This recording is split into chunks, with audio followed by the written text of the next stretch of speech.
Nikdo vidno išče me, nikdo vidno išče me, nikdo išče me, nikdo išče me, nikdo vidno išče me. To je Jezus rešenik, to je Jezus rešenik, to je rešenik, to je rešenik, to je Jezus rešenik.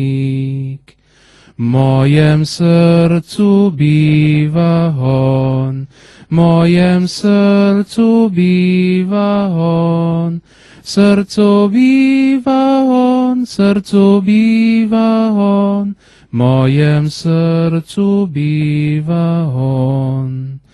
Nikdo vidno išče me, nikdo vidno išče me, nikdo išče me, nikdo išče me, nikdo vidno išče me. Lepo pozdravljeni gledalci oddaje Pot poti. Tokrat smo na obisku v nadškofiji Maribor, župniji svetega Petra v Malečniku pri Mariboru. Pot nas je vodila iz Maribora ob Dravi mimo plazovitega Melskega hriba in starodavne župnijske cerkve svetega Petra ob kapelicah križevega pota in vinogradih, zasajenih s plemenito vinsko trto. Tu na robu Slovenskih goric, na imenitni razgledni točki, visoki 346 metrov, kraljuje že skoraj pol tisočletja gorska Mati Božja. Kakor na straži stoji njeno svetišče in se ogleduje po Dravi navzdol proti Ptuju in navzgor čez Maribor zelene gozdove Pohorja ali razkošne vinograde Slovenskih goric. O prvi cerkvi na tem mestu in začetkih Božje poti zgodovina ne pripoveduje. Domnevajo, da v Melju so imeli svoj grad, okrog gorce pa posestva. Današnja cerkev na gorci je zgrajena v gotskem slogu. Na zunanjem južnem uporniku cerkvene ladje je vklesana letnica 1517. Sodi torej čas, ko so po slovenskih tleh ropali Turki. Zato, kot povedo, so okrog cerkve postavili visoko taborsko obzidje s stolpi. Iz teh časov je ohranjena tudi zgodba o gorskem zvoniku, turškem poveljniku, ki ga je slišal, ter številne druge legende. To obzidje so žal podrli že v začetku 19. stoletja. Čeprav še danes lahko občudujemo gotsko podobo cerkve, so jo v stoletjih predelovali tudi v drugačnih umetnostnih slogih. V 18. stoletju so prizidali najprej na južni, nato še na severni strani baročne kapele. Nazadnje so sredi preteklega stoletja prizidali še zakristijo. Tudi notranjščina je bila deležna podobnih predelav. Najprej so posegli vanjo leta 1864, ko so jo v novgotskem slogu v celoti poslikala mojstra Fontani in Brolo. Podobno je bilo z opremo. Naša pozornost je namenjena Marijinemu kipu v glavnem oltarju. Marija drži v rokah žezlo, na levici pa nosi Jezusa. Motiv zelo spominja na Marijo pomočnico, ki jo je častil sveti Janez Bosko. Gorska podoba je veliko starejša, saj je nastala že sredi 16. stoletja. Drugi umetnostni biser, ki ga hrani gorska cerkev, pa je oltar svetega Urbana papeža. V njem so 3 dragocene slike, na oltarju pa še votivna podoba iz leta 1680, ki jo je dal napraviti Jurij Juršič za hvalo, ko sta bila ženo Marjeto ozdravljena vročice. Prva dragocena slika kaže svetega Urbana, njegov god pa se obhaja 15. maja. Do tega dne mora grozdje odcveteti, da lahko dobro obrodi. Tako je sveti Urban postal patron vinogradnikov. Druga slika na oltarju prikazuje Kristusa v tlačilnici.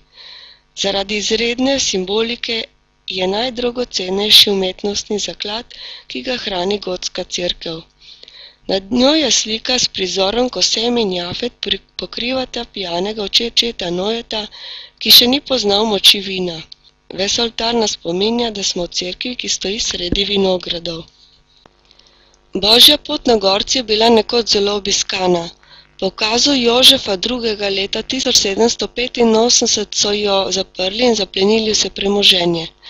Taka usoda je ob jožefinskih reformah doletela tudi druge. Mnoge so izginile. Gorsko cerkev so prodali nekemu kmetu v soseščini. Nameravajo jo podreti in sezidati k njej. Veliko je takih, ki prihajajo sem. Nekateri le zato, da občudujejo razgled, drugi pa tudi zato, da se zatečejo k Mariji. Med njimi so tudi romarji od svetega Antona v Slovenskih goricah, ki se še sedaj držijo stare navade, da pridejo že na večer pred glavnim shodom na Mali Šmaren in noč prečujejo cerkve.pot.i.si, kjer si boste lahko podrobneje ogledali notranjost obeh cerkva. Pravkar bo za gledalce oddaje Pot poti spregovoril domači župnik Jožef Lipovšek in prav je, da mu predam besedo. Vas, spoštovani gledalci in gledalke, pa povabim na molitev in ogled križovega po Malečniku. Hvala Jezus in Marija, spoštovane gledalke in cenjeni gledalci, lepo pozdravljeni zopet v eni domači oddaji Pot poti. Tokrat sem v nadškofiji Maribor, v Malečniku in lepo dobrodošlico želim tukajšnjemu župniku Jožefu Lipovšku. Bog vas živi v naši domači oddaji Pot poti. Dolgo se nismo videli, ampak na željo gledalcev oddaje Pot poti ste zopet z nami. Tako, Bog daj tudi vam in blagoslov vsem gledalkam in gledalcem. Morda bi naši gledalci so že kratek uvod Marijine gorce videli, nam je gospa na kratko predstavila. Videli smo tudi nekatere posnetke starejše in tudi med oddajo jih bomo videli. Morda pa besedo dve, da se našim gledalcem oddaje Pot poti predstavite, predvsem tisti, ki nas pravzaprav gledajo preko svetovnega spleta. Torej, naša župnija svetega Petra leži na severovzhodu naše nadškofije Maribor. To je vrata v Slovenske gorice in župnija je posebej poznana po vinski cesti, po mnogih vinskih goricah in pa tudi po dveh cerkvah. To je župnijska cerkev svetega Petra in pa podružnična cerkev Device Marije. Imamo pa še kapelo v Grušovi in tudi druga razna znamenja, ki pričajo o božji ljubezni in o dobroti naših župljanov. Več o župniji Malečnik in Marijinih cerkvi boste našli na malečniški spletni strani, to je RKC, ki bodo naši gledalci tudi videli napisano. Oddaja Pot poti pravzaprav izbirajo gledalci, goste in v tej priložnosti bi na toliko časa pač izkoristili priložnost, bi tudi gospoda Milkota Plevčaka lepo pozdravila, ki nas pravzaprav predvsem podpira v molitev, ki je tudi zelo potrebna. Molitev je gotovo izredno potrebna, to je duša vsakega človekovega prizadevanja, duša, ki dejansko ustvarja človekov odnos do Boga. Molitev je duša, ki človekovo telo, dušo hrani, ki dejansko ustvarja tisto notranje razpoloženje, da se lahko človek vedno znova dviga k Bogu in da lahko po molitvi stopa odnos z najvišjim. Kaj vidite, gospod župnik, je danes veliko ljudi v stiski? Seveda, kajti vsak dan trkajo ljudje na vrata. Vsak dan se najde kdo, ki dejansko nima za vsakdanji kruh in potrebe so zelo, zelo velike. Vedno znova se vidi, da je porasto materialna in duhovne stiske. Torej so dejansko tudi obojne stiske navzoče in zato ima Karitas vedno znova odprta vrata svojih src, prostovoljcev in tudi vrata, kjer dejansko lahko človek najde tako besedo tolažbe, kot tudi pomoč za materialne in duhovne stiske. Ali ljudje tudi v teh kriznih časih radi pomagajo soljudem ali se raje držijo zase? To je dejansko tako in drugače. Zdaj, nekateri se zapirajo v svoj domači krog med štiri stene in se ne upajo povedati o svoji stiski, drugi pa z veseljem potrkajo, poiščejo pomoč, se držijo tistega odlomka iz Evangelija, ko Jezus pravi, prosite in boste našli, trkajte in se vam odprlo, iščite in boste našli. Kako je to urejeno v mariborski nadškofiji, oziroma imate dovolj sodelavcev? V mariborski nadškofiji je to zelo dobro urejeno, saj da je različne karitativne službe, dejavnosti, dogajanja, predvsem pa tudi škofijska Karitas izredno dobro deluje. Tako da se najde tudi vsak dan topel obrok v novi ljudski kuhinji, ki je bila ravno kar blagoslovljena. Potem se najdejo tudi različne pomoči v obliki oblek, hrane in tudi drugih raznih duhovnih stisk, ki so navzoče. Tako da je ta mreža zelo, zelo razvejena, kar se kaže tudi v zelo dobrih prostovoljcih in pa vseh tistih, ki dan za dnem pomagajo in lajšajo stiske sodobnega človeka. Kako pa pridobivate nove člane, ki pomagajo Karitasu? Dejansko v naši župniji ni treba kaj veliko trkati ali klicati. Ljudje sami vidijo stisko in tudi želijo pomagati. In se najde vsak dan kdo, ki se vključi v dogajanje župnijske Karitas, ki se vključi, da pomaga po svojih močeh, da ponudi svoje vozilo, da se vključi v kakšno fizično pomoč ali pa tudi kako drugače. Tako da ni potrebno kaj veliko iskati. Ljudje tudi sami vidijo in se držijo tega načela, da je treba pomagati in pa Jezusovega naročila, dajte jim vi jesti. Ker nas gledajo tudi po celotni Sloveniji, še dodam tole vprašanje, kakšna je vloga in dejavnost Karitasa na splošno v Sloveniji? V Sloveniji Karitas obhaja 20-letnico svojega obstoja, torej vse se je začelo leta 1990 v teh poplavah in takrat je nadškof Kramberger, ki je bil prvi predsednik, dolgoletni predsednik slovenske Karitas, začel to dogajanje. In Evropska Karitas je tudi bila takoj za to in se je ustanovila slovenska Karitas, ki ima svojo mrežo sedaj v številnih župnijah in drugih karitativnih ustanovah.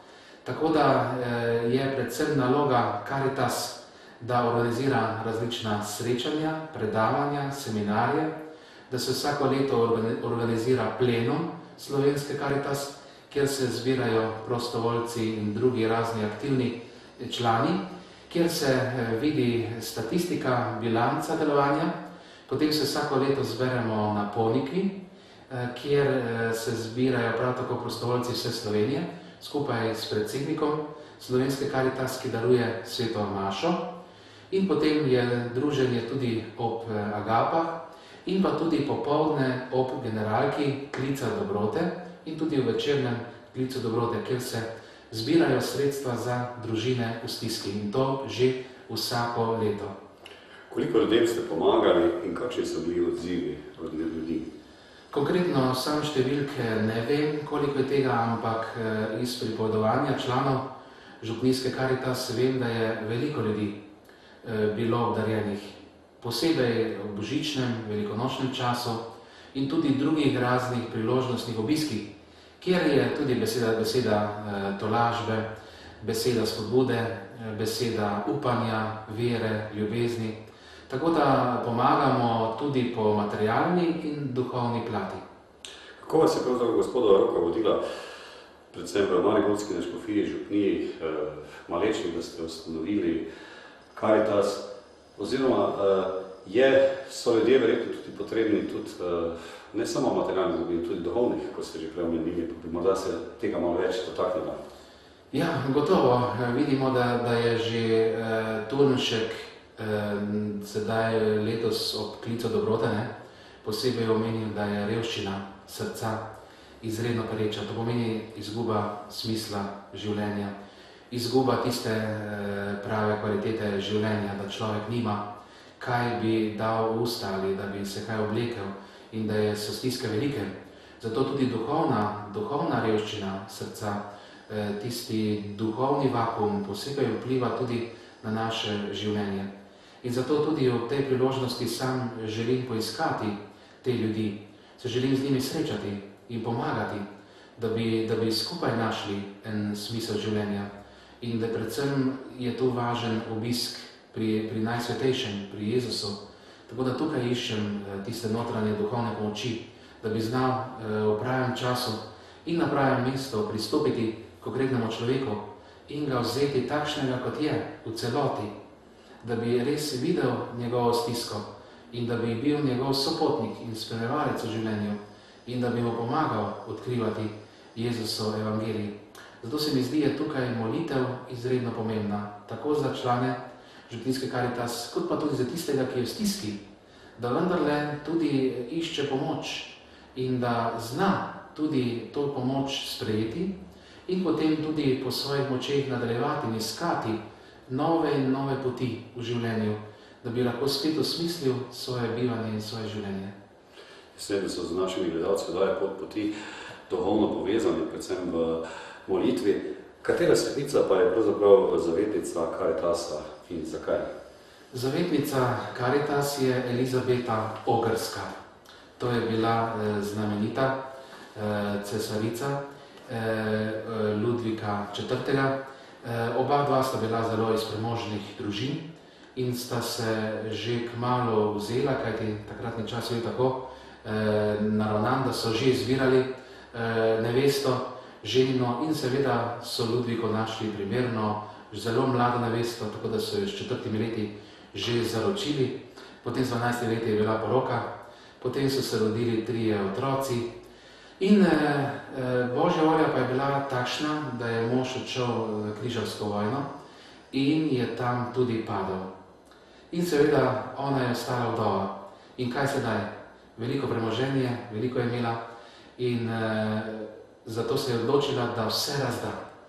Vse, kar je imela, vse, kar je posedovala, se je odločila, vse mu razdala in se potem pridružila Frančiškovemu 3. osebnemu redu in postala tudi 3. rednica in je začela rediti samostane in je svoje premoženje razdala, denar, vse je šlo in rekla, moj zaklad so ubogi in reveži.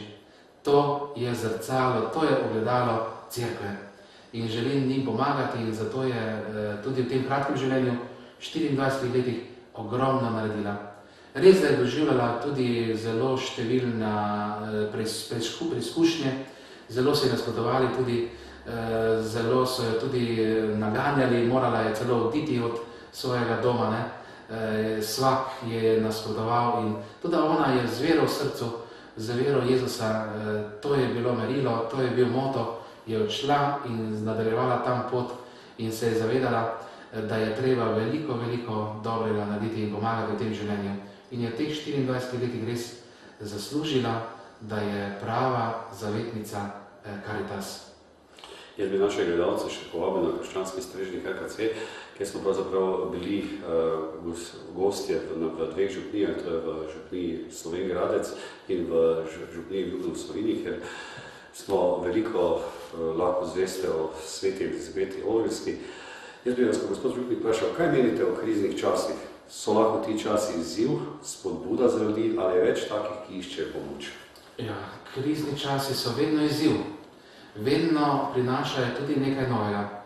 Vedno tudi nekaj novega odkrivajo v človekovem duhovnem zorenju, v človekovi osebni zavzetosti in pa tudi v iskanju vedno znova življenjskega smisla. Kajti vemo, če je neka stiska, potem se odpirajo tudi vrata src ljudi, mnogih, ki pristopijo skupaj.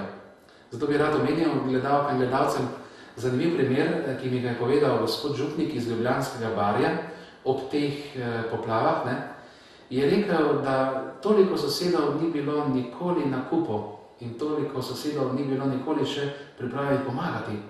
Tako da so kar sami prinašali obleko, hrano, videli človeka v stiski.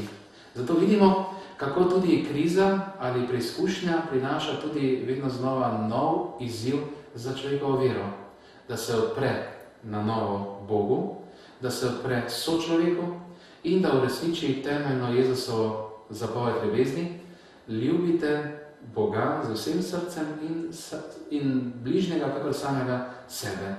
In da s tem tudi izpolnimo to največjo Jezusovo zapoved ljubezni. In zato je vsaka stresna situacija ali kriza tudi izziv za nas, kristjane, da vedno znova odpiramo svoje srce, da vidimo stisko bližnjega in da s tem tudi notranje zrastemo v veri, da tudi notranje postanemo boljši, bolj notranje, še bolj notranje povezani z Bogom in z bližnjim. Da skratka vidimo, da gre naša vera do Boga preko ljubezni do bližnjega. In se ta trikotnik tudi uresničuje v tem našem karitativnem poslanstvu. Da vedno vidimo ljubezen do Boga preko ljubezni do bližnjega in da tako odkrijamo Boga v bližnjem človeku. Če damo Boga na prvo mesto, so pravzaprav vse stvari na pravem mestu, ampak Jezus nas tudi uči, da je potrebno v tisto delo, ki ga vložimo, predvsem je pomembna tista ljubezen. Ljubezen je merilo, je gibanje vsega dogajanja in Jezus je prišel na svet z ljubeznijo, on je prinesel ljubezen in rekel je, da moramo to ljubezen imeti, jo živeti. Ljubite se med seboj, kakor sem vas jaz ljubil. Zato je tudi ljubezen merilo vsakega kristjana, vsakega karitativnega sodelavca. Da vse, kar dela, vse, kar govori, misli, deluje vedno v moči te ljubezni. Kajti ljubezen vemo, da spreminja svet in ljubezen povzroča v človeku notranjo revolucijo, svetost. Ljubezen človeka nagiba, da se odpira k Bogu in da ne spregleda bližnjega človeka. In vemo, da brez ljubezni bi bil svet revnejši in brez ljubezni bi bil človek osiromašen. In zato je vedno tudi merilo vseh svetih mož in žena vedno bila in ostane ljubezen. Kaj vi menite, ali pazite pri svoji dejavnosti, ali se človek, ki je v težavah, prej obrne k sočloveku ali k Bogu? Različno je. Eni se najprej takoj obrnejo k Bogu, ne? In mislijo, da bo zdaj kar nekaj padlo z neba, ne? Drugi pa poiščejo to ljubezen do bližnjega in najprej poiščejo pri bližnjem človeku, ker se tudi sami notranje zavejo, da lahko bližnji tisti človek, ki je pot do Boga. In zato se v bližnjem človeku na najlepši način zrcali ta Božja ljubezen. In zato je treba vedno znova na nek način oboje povezovati, se usmeriti k bližnjemu človeku in bližnjem človeku poiskati roko sočutja, po drugi strani pa tudi se obrniti k Bogu, da bi Bog tudi razsvetlil njega in mene in da bi oba videla v tem neko čudovito dejanje ljubezni in da bi tudi oba bila vključena v to zgodovino odrešenja. To ste zelo lepo povedali. Če na eni strani pogledamo, so nam lahko svetniki, sveta družina pravzaprav vzor oziroma ena pomoč, da postajamo vedno boljši, bolj plemeniti, bolj dobri. Ja, gotovo. Sveta družina je zame vedno izziv pravega krščanskega življenja. Že v svetem Jožefu vidim to odprtost. Kako je on sprejel Marijo, kako se je on zavzel za Marijo, kako je on v Mariji odkrival ne samo ženo, ampak tudi nekaj več. Marija odkriva res Božjo mater. Zavedal se je, da je Marija tista tudi uresničena caritas. Žena, ki je veliko časa posvetila premišljevanju, molitvi in tudi aktivni ljubezni do bližnjega, ko je morala skrbeti za Jezusa, ko je potem tudi za svojim vsakdanjim delom uresničevala svoje poslanstvo. Potem v Mariji odkrivamo tudi ideal, čudovit zgled služenja. Marija je rekla, glej, dekla sem Gospodova, zgodi se mi po tvoji besedi. To je začetek karitativnega delovanja. Ona se odpira Bogu in s tem se odpira tudi bližnjemu.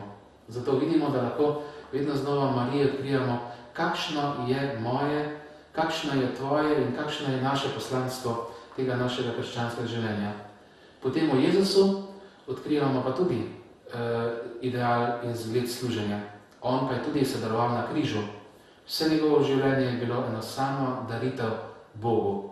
In tudi njegova smrt, njegovo stajenje, njegovo bivanje v najsvetejšem sakramentu, bivanje v človeku, bivanje v dogodkih, v znamenjih, vse to se odkriva ena čudovita pot Božje ljubezni, ki spreminja svet, spreminja sočloveka in spreminja tudi mene. ker naša oddaja Pot poti gledajo tudi tisti gledalci, ki se pravzaprav niso spoznali Božje ljubezni. Človek nikoli ne ve, kdo ga lahko nagovori z dobro ali pa plemenito besedo. Imate morda kakšno prijetno izkušnjo, ko se je človek obrnil k Bogu, začel živeti po Božjih zapovedih, ali opažate pri ljudeh več jeze, negodovanja, razočaranja? Imate morda kakšno zgodbo za naše gledalce, predvsem tiste, ki še iščejo oziroma spoznavajo Božjo ljubezen? Ja, gotovo, zelo veliko je teh izkustev in imam za eno in za drugo stran izkustvo. Tako tiste, ki so obupali, ki so ostali notranje jezni na Boga, in pa tudi tisti, ki so se notranje spreobrnili. Spomni se iz romanja v Medžugorje. Tukaj je različna populacija vernikov, ne? Na avtobus recimo. Ne? Eni prihajajo z takšnim doživetjem na to romarski kraj, drugi se iščejo, tretji iščejo neko upanje, četrti bi radi nekaj doživeli, peti grejo morda tudi bolj neverni kot verni in se pustijo presenetiti. Potem naslednji se sploh iščejo, sploh ne vedo, kaj bi v življenju prav počeli. Potem drugi gredo popolnoma neobremenjeni, se popolnoma dajo na razpolago, tisto, kar bo in jih bo nagovorilo. Tako da se spomnim osebe, ki mi je prej pred romanjem rekla, da ne gre z nobenimi kakšnimi posebnimi motivi. Njeno romanje naj bo romanje kot romanje, na priprošnjo oziroma na sosedino povabilo je sprejela to in se je popolnoma prepustila. In potem, ko je šla na Križevac, to je ta hrib, kjer je križ našega Gospoda Jezusa Kristusa, ki so ga postavili tam verniki iz Medžugorja v spomin na Jezusovo to zgodovino odrešenja in na to obletnico Kristusovega rojstva. In zato je potem ta oseba prišla do križa in pokleknila pred ta križ in se je kar začelo v njej nekaj premikati, nekaj notranje čistiti. Bila je tam v molitvi nekako zamaknjena in Sveti Duh je bil na delu.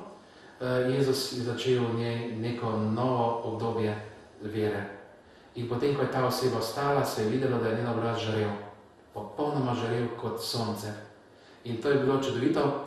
Vse je bilo prepleteno z jutranjim sončnim vzhodom in pa njen obraz, ki je bil razsvetljen.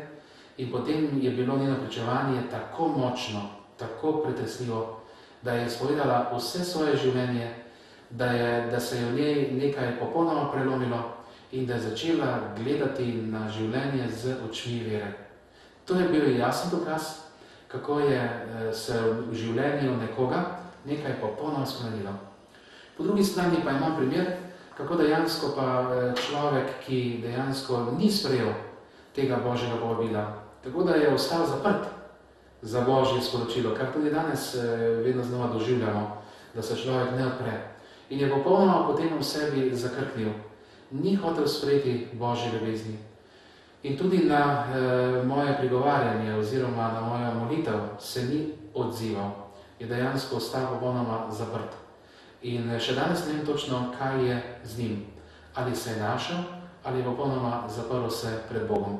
Jaz mislim, da molitev odpira srca, tako da je treba moliti in prositi za to osebo, da bi se še naprej lahko odpirala Božji ljubezni. Pred letom nismo se pogovarjali, da ste bili v Medžugorju, zdaj ste tole omenili. Kako je bilo? V Medžugorju je vedno lepo zame, vedno čudovito, duhovno doživeto, prerojeno. To so zame kot neke duhovne vaje. Že 10. leto romam, z romarji vsako leto res nekaj novih romarjev vsako leto, nekaj tudi že starejših, bi jaz rekel, že praktičnih vernikov, že preizkušenih, ki so skoraj doma v Medžugorju. In vedno je Medžugorje zame velik kraj spovedovanja, kraj milosti, kraj osebnega srečanja z Bogom, z Marijo. Posebej so zame nagovorljive svete maše, saj vem, da kadar pridigam, nagovarjam, tudi sebe nagovarjam. In pravijo, da je takrat res nekaj posebnega. Maša doživeta, maša nagovorljiva, Božja beseda. Ljudje se mi zdi so bolj odprti kot doma, se tudi bolj znajo odpirati Svetemu Duhu, znajo tudi bolj drug z drugim živeti. To posebej vidimo in na avtobusu, in pri naših srečanjih. Tako da je to en lepo spričevalo, ko se vračajo ljudje, ko se vsako leto zopet vrnejo na tak kraj, da zopet odkrivajo, kako so Marijina sporočila zelo pomenljiva. Kako nas Bog ljubi, kako nas nagovarja, kako Bogu ni vseeno za nas in kako nas tudi preko Marije, preko teh sporočil na prav poseben način združuje. Da tudi človek gre v spovednico po več letih, to vedno znova doživljam, da ni bil že pri spovedi 10, 20 let, pa zmore ta korak, se odpre, potem je popolnoma notranje očiščen, spremenjen. Potem so tudi razna pričevanja, potem razna doživetja, notranja spreobrnenja, ko se človeku čisto obrne, vse postavi na glavo in potem začne živeti eno prerojeno krščansko življenje. In to so tisti potem pravi verniki, ki so kot sol, luč in kvas, ki so potem tisto gibalo verskega in župnijskega življenja lahko. To so pravzaprav tisti sadovi Medžugorja, se tudi Marija nas opozarja, oziroma povabi k molitvi, notranjemu miru in tako naprej. Ja, tako. In to sporočilo, celo desetletje, ne? To sporočilo, že prvo sporočilo, mislim, da je bilo dejansko mir z Bogom in človekom. Naj na svetu zavlada mir. In to je Marija ničkolikokrat tudi ponovila. In v vseh sporočilih se kaže ta mir, prizadevan za mir, potem molitev za lastno spreobrnenje, za redno branje Svetega pisma, za redno sveto spoved in pa tudi veliko molitev rožnega venca. Jaz bi našega gledalca oddaje Pot-poti povabil še na krščanski strežnik EKC, ker je pripravljen več kot 30 oddaj o Medžugorju tudi z duhovniki in tudi različna pričevanja. Predvsem pa se mi zdi zanimivo vsi tisti, ki bi radi bili seznanjeni z dogajanji v Medžugorju, da lahko preko Telemaha tudi poslušate Radio Mir Medžugorje po celotni Sloveniji, isto tudi Radio Marija. Veliko svetnikov, ki so bili bogati, se je odpovedalo svojemu imetju. Ter to razdelilo med reveže, kot ste že prej dejali. Kako je to pri nas? Se premožni radi odzovejo vašim povabilom po darovanju ali je to bolj izjema? Kaj pravite? Je tudi različno. Če gledamo v župnijskem merilu, je drugače, kot recimo, če gledamo v svetovnem merilu, ne? Ker razlike med revnimi in bogati se iz dneva v dan večajo. Stisk je vedno več. Potem v župnijskem merilu pa vidimo, da so ljudje pripravljeni tudi pristopiti, pomagati. Tu se posebej kažejo pri raznih dobrodelnih akcijah, raznih dobrodelnih koncertih, kjer se vedno znova odpirajo nove in nove strani donatorjev, tisti, ki tudi odstopijo del svojega premoženja, ki dejansko znajo takrat odpreti svoje srce in tudi svoj mošnjiček, ki dejansko pomagajo. In to sem doživel že na svojem življenjskem izkustvu, ko smo obnavljali ali zgornje svetišče Device Marije, ali tudi župnišče, ali tudi križopot, kjer je bilo veliko teh ljudi. In tudi v župnijski Karitas vidimo, da so ljudje pripravljeni pomagati, da tudi prinašajo različna materialna sredstva in darove, pa tudi so pripravljeni tudi za kakšno duhovno pomoč na domu, da pripeljejo kakšnega bolnega človeka k sveti maši, da obiščejo človeka na domu. Tako da se mi zdi, da je v tem župnijskem merilu veliko odprtosti. Na svetovni ravni pa tudi, lahko rečemo, vse so tu razne tudi dobrodelne ustanove, UNICEF, Rdeči križ in druge razne donatorske in sponzorske dejavnosti, ki tudi vidijo, da se ljudje odpirajo za dobrobit bližnjega. Ali Slovenci prav uporabljamo besedo bogat, bogataš? Kaj vi menite o tem? Zdaj treba je prav spoznati to besedo. Če jo gledamo samo v etimološkem pomenu, potem rečemo za človeka, da je bogat tisti človek, ki veliko ima pod palcem. Tako se ponavadi tretira ta beseda in je dejansko tudi navzoča v miselnosti ljudi, da je rečejo, ta je pa bogataš, ki ima avto, ki ima lepo stanovanje. Ne?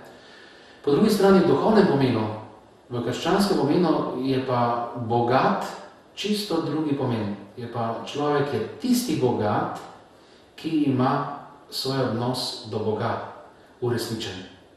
Pomeni pa, ki ima notranjo vero, ki ima zaupanje v Boga in ki ima dejavno ljubezen do bližnjega in do Boga. Ta človek je bogat v Bogu. Tukaj mi prihaja v spredje svetnik, diakon Sveti Lorenc, ko so ga klicali na zagovor, je potem rekel ta cesar, je rekel, da naj mu prinese bogatstvo cerkve. Naj prinese to svoje bogatstvo, ki ga cerkva ima. In on se drugi dan vrne in pripelje ogromno bolnih, ubogih ljudi in reče, poglej, to so bogatstvo cerkve. Ubogi so naše bogatstvo cerkve. Ubogi so obraz naše cerkve. In Jezus je tudi rekel, Boga boste imeli vedno med seboj. Zato vidite, je bogat tisti, ki tisto, kar v sebi ima, tudi daruje. In da s tem osreči bližnjega človeka in sebe obogati. Da človek ob njem nikoli ne gre bolj siromašen, ampak vedno bogatejši od njega. Zato je takšen človek v tem duhovnem pomenu pravi duhovni bogat človek. To ste nam, od našim gledalcem, pa tudi meni zelo lepo razčlenili, povedali. Pred nami je pravzaprav mesec december, običajno je ta mesec darovanj, praznovan. Kako bo to pri vas? Kako bi povabili ljudi, ki še razmišljajo o tem, kako bi to človeku pomagali, da se odloči za ta pravi korak? Kaj bi pravzaprav svetovali? Težko je svetovati, najboljše je pokazati z zgledom, z molitvijo. In ljudje, ko vidijo, da se nekaj dogaja, da je tukaj dober in iskren namen, da gre za dobrobit bližnjega, da se kaže Božja ljubezen, potem ljudje radi pridejo, pomagajo in tudi z veseljem sprejmejo pomoč. Tako da bo v tem mesecu decembru tudi veliko priložnosti. Že miklavževanje je en tak dogodek. Potem je božična devetdnevnica, ki človeka usmeri v praznik Kristusovega rojstva. Potem je tukaj praznik Kristusovega rojstva, ki človeka posebej približa k jaslicam, da se tudi človek skloni, poklekne, da občuduje Božjo ljubezen v neboglenem otroku. Da skratka tu odkriva, kako je ta Božja ljubezen zelo neboglena, majhna, ampak tako velika, da lahko pride v vsako človeško srce. In da v tem neboglenem otroku lahko usreči vsakega. In da se pusti človek od te ljubezni tudi osvojiti. Zato bo veliko priložnosti na najrazličnejših področjih župnijskega in drugega dogajanja, da bomo v stiku z ljudmi in da bomo ljudem pokazali, kaj je bistvo Božiča. Da je Bog prišel na svet in se rodil kot človek in prinesel ljubezen in da bi mi v tej ljubezni živeli.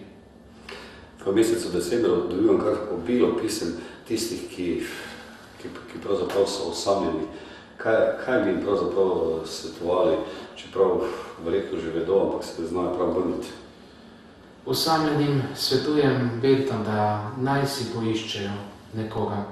Naj gredo ven iz svojega stanovanja, če je mogoče, sosedu, prijatelju. Naj pokličejo koga. Naj dejansko si tudi zavrtijo kakšno lepo glasbo, zdaj je lepo priložnost. Božična glasba pomirja, božična glasba človeka obogati. Potem naj se vključijo tudi v svetomašno dogajanje. Tu je božična devetdnevnica, tu lahko človek premisli svojo poklicanost, svoje življenje. Naj si postavijo jaslice, da bodo v jaslicah molili. Potem naj vzamejo v roke rožni venec, ki dejansko tudi zelo ustvarja notranje odnos z Bogom in z Marijo.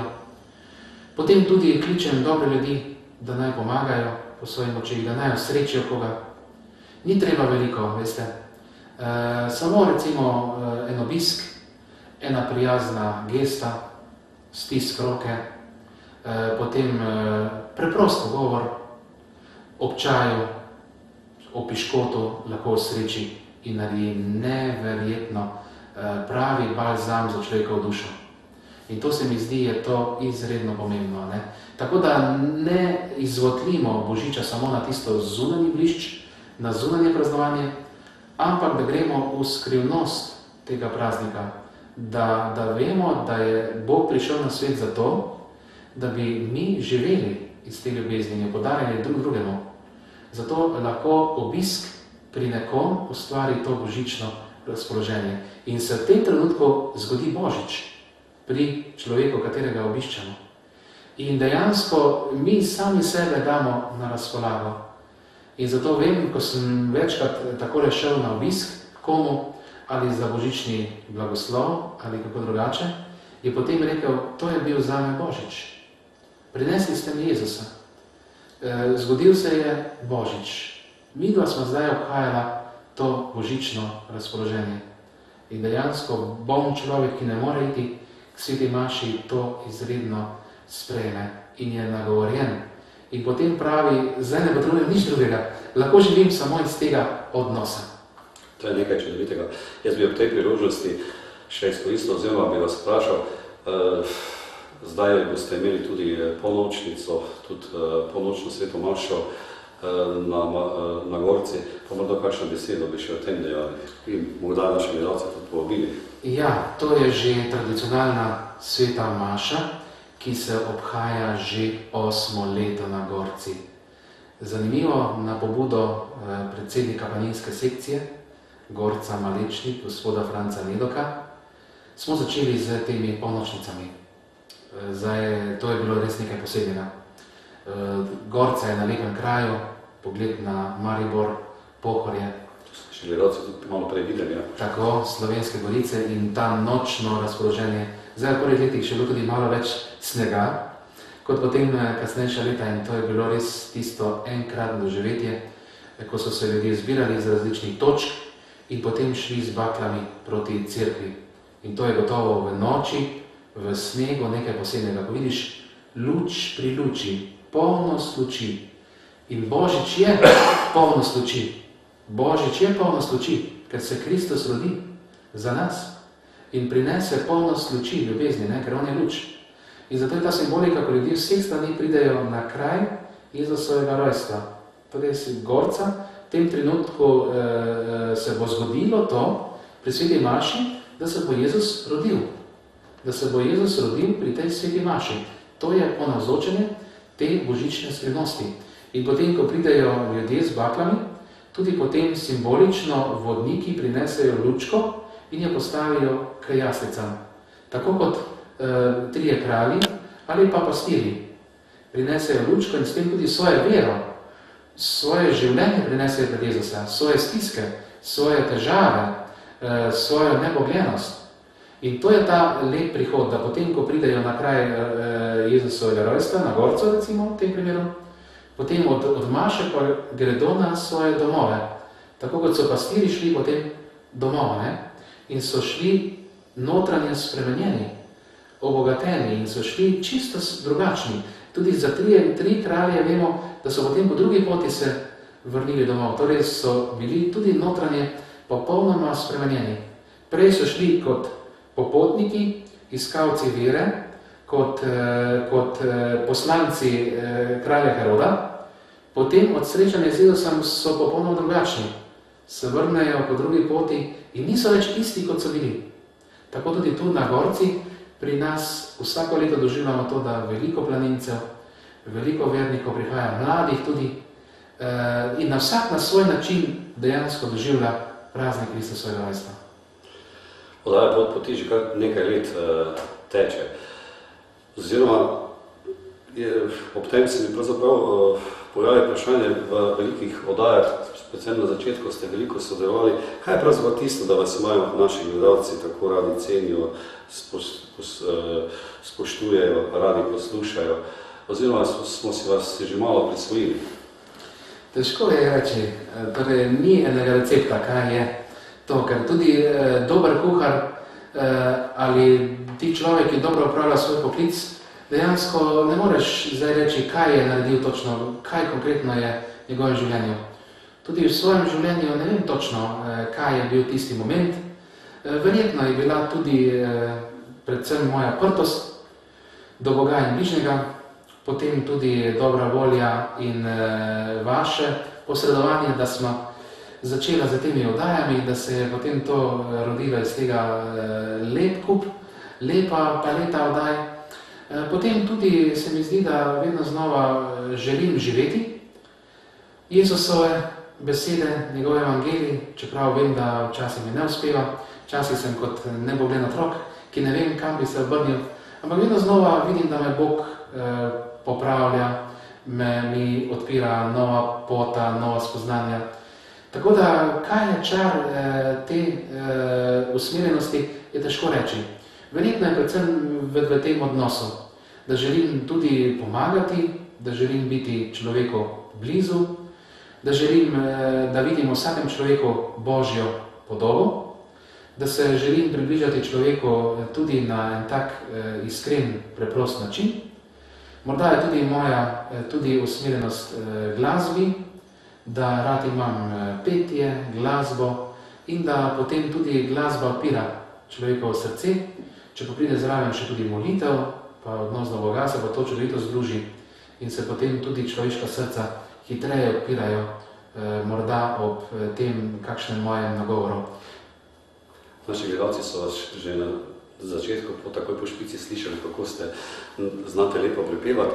Kaj bi pravzaprav položili na srce naših gledalcev v koncu oddaje Pot poti? Čas je tisti, ki nam pravzaprav reže, da moramo končati, čeprav bi se dalo še veliko lepega povedati. Ja, najbolj pomembno je živeti sedanji trenutek. Živeti ga v vsej svojih sposobnostih, ki ga človek ima, v vsej svojej razsežnosti krščanskega življenja, da se človek zaveda, da je v tem trenutku, da živi, da lahko veliko dobrega stori, da lahko podari nekomu delček sebe, da lahko nekoga osrečiš, da lahko spoznaš, da smo drug drugemu res namenjeni, da lahko drug ob drugem oblikujemo krščansko življenje, da smo lahko drug za drugega neizmeren zaklad vere, upanja, ljubezni, da si drug ob drugem pomagamo, da odkrivamo to lepoto Božje ljubezni. Zato želim položiti vsem gledalkam in gledalcem veliko zaupanja, veliko notranje vere. Bodite odprti za vsa Božja spoznanja, predvsem imejte v sebi to iskreno ljubezen do Boga, častite Božjo Mater Marijo in predvsem živite tisto, kar vam Bog tudi daje. Kajti, če človek živi ta sedanji trenutek, potem je nekako spravljen z preteklostjo in pa tudi v tem zaupanju pričakuje tudi prihodnost. Gospod Župnik, jaz se vam iz srca zahvaljujem za pogovor v svojem imenu, v imenu naših gledalcev in tudi tistih v tujini, da ste spregovorili. Naj vam bo Jezus bogat plačnik v večnosti, kajti beseda hvala je premalo. In ostanete še naprej v službi tistega malega človeka in da boste še vedno ostali tisti pravi Jezus dolovnik. In Bog daj, da bo tako. Ja, poklone tudi vam za vaše poslanstvo, za vse te lepe oddaje, ki jih spremljamo na strežniku ali na internetu in drugih televizijah. In predvsem želim, da bi še nadaljevali tako, saj ste tudi vi pravi Jezusov apostol, ki se v današnjem času tako razdajate in znate oblikovati ta lep odnos do Boga in do bližnjega in tudi do naših gledalk in gledalcev. Hvala. V naslednji oddaji bomo govorili o zakonu. Na obisku bomo v nadškofiji Ljubljana, v eni izmed župnij v Ljubljani. Vas, spoštovane gledalke in gledalci, pa lepo pozdravljam iz Malečnika, pravkar je pričelo narahlo snežiti, z tistim lepim, starim krščanskim pozdravom. Hvala Jezus in Marijo. Veliko moja.